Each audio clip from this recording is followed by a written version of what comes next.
કલોલ, મહેસાણા, સુરત અને અમદાવાદ એવા લગભગ 14 કેસો છે અને લગભગ 30 થી 35 યુવાનોને આ કેસ પાછા ખેંચાવાના કારણે લાભ થશે। पाटीदार आंदोलन के समय पे जहाँ जहाँ पर भी ये आंदोलन की वजह से कुछ न कुछ इंसिडेंट्स हुए थे और पुलिस केस भी उसमें दायर किए गए थे। वो सभी केस परत लेने के लिए सरकार ने भी बात की थी।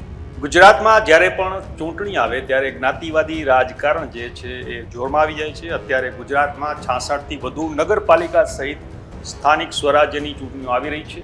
બીજી તરફ અમરેલીના લેટરકાંડને લઈને પણ પાટીદાર સમાજમાં ભારે નારાજગી છે। ત્યારે રાજ્ય સરકારે પાટીદાર આંદોલન સમયે પાટીદારો સામે જે રાજદ્રોહ સહિતના જે કેસો કરેલા હતા એ બધા કેસો પાછા ખેંચી લીધા એ મુદ્દો ચર્ચામાં આવ્યો છે। અને પાટીદાર આંદોલન સમયે નેતાગીરી લેનારા હાર્દિક પટેલ જે અત્યારે ભાજપના ધારાસભ્ય છે તેમણે આ વિશે શું કહ્યું અને રાજ્ય સરકારે આ દાવાઓને લઈને શું ખુલાસા કર્યા છે એની વાત કરવી છે આ વિડીયોમાં।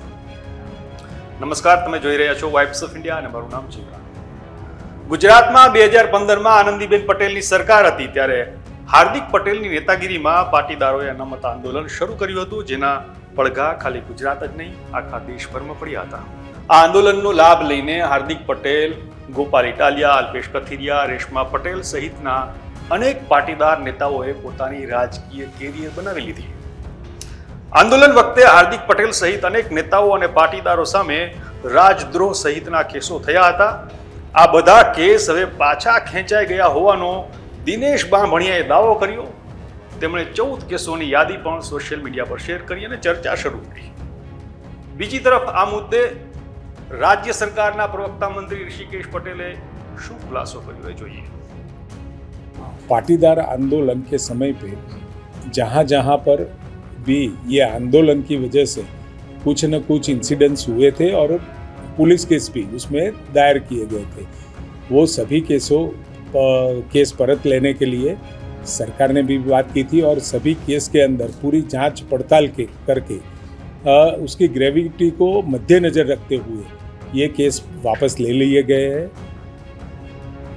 क्या कहेंगे सर, आने वाले जो समय में दूसरे भी जो समाज के जो लोग हैं उनके भी केस हुए हैं, उसमें क्या अभी देश में अपनी ही सरकार है, आपके ही वोटों से, जनता के वोटों से ही सरकार बनती है और उस सरकार में आप अपनी बात रख सकते हैं। ऐसा सभी हर डेमोक्रेसी के अंदर उसका प्रावधान भी होता है, लेकिन आंदोलन कैसा होना चाहिए, अहिंसक होना चाहिए, शांत होना चाहिए और पोतानी अपनी बात पूरी ग्रेविटी के रखने का हक सभी को दिया गया है।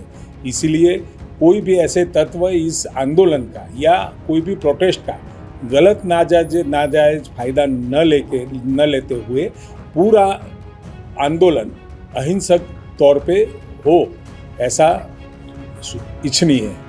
विपक्ष का मानना, विपक्ष का कहना है कि ये जो अभी जो केस वापस ले रहे हैं वो केस वापस लेने का मुख्य कारण है अभी जो पहले नेता थे अब वो भाजपा में आ गए इसलिए। नहीं, ऐसी कोई बात नहीं। आप नाम देखोगे तो ऐसा नहीं है, कोई एक दो व्यक्ति शायद भाजपा में आए हों, लेकिन और सारे जितने भी लोग हैं वो सामाजिक कार्य से ही जुड़े हुए हैं और ग्रेविटी को देखते हुए उसकी पूरी इंक्वायरी करने के बाद लगा है सरकार को कि ये केस वापस लेने चाहिए। इसी हिसाब से ये पूरे केस हमने वापस लिए। પાટીદાર નેતાઓ જે દાવા કરી રહ્યા છે આ બધા કેસો પાછા ખેંચાઈ ગયા હોવાનું એની સામે ઋષિકેશ પટેલે એવો ખુલાસો કર્યો કે આંદોલન સમયના કેસ કોઈ ચોક્કસ કારણોથી નથી ખેંચાયા। જે તે સમયે આંદોલનકારીઓ સાથે સરકારે બેઠક કરીને ઘટનાની સમીક્ષા કરી તો સરકારના ધ્યાનમાં આવ્યું કે કેટલાક લોકો નહોતા એવાના નામ પણ આવી ગયા હતા। એટલે પૂરતી તપાસ કર્યા પછી જ આ કેસો પાછા ખેંચવામાં આવ્યા છે। હવે માત્ર 4 કેસ જ બાકી રહ્યા છે એવો ખુલાસો મંત્રીએ કર્યો છે। જ્યારે પાટીદાર આંદોલન વખતે નેતાગીરી લેનારા અને બાદમાં રાજકારણમાં ઝંપલાવ્યું અને વાયા કોંગ્રેસ થઈને ભાજપમાં પહોંચ્યા અને ચૂંટણી લડીને વિરમગામના ધારાસભ્ય પણ બન્યા એવા હાર્દિક પટેલે આ વિશે શું કહ્યું છે એ પણ સાંભળીએ। પાટીદાર સમાજના સમૂહ લગ્નમાં હાજરી આપી છે અને આજે ખૂબ સારો દિવસ એ પણ છે કે માનનીય ભૂપેન્દ્રભાઈની સરકારે જે આંદોલન દરમિયાન રાજદ્રોહ સહિતના જે કેસો હતા એવા 14 કેસો પાછા ખેંચવાનો હાલ નિર્ણય કર્યો છે। એટલે આજે પુનઃ એકવાર ધાંગધ્રા મારા માટે સુકન્યાળ સાબિત થયું છે.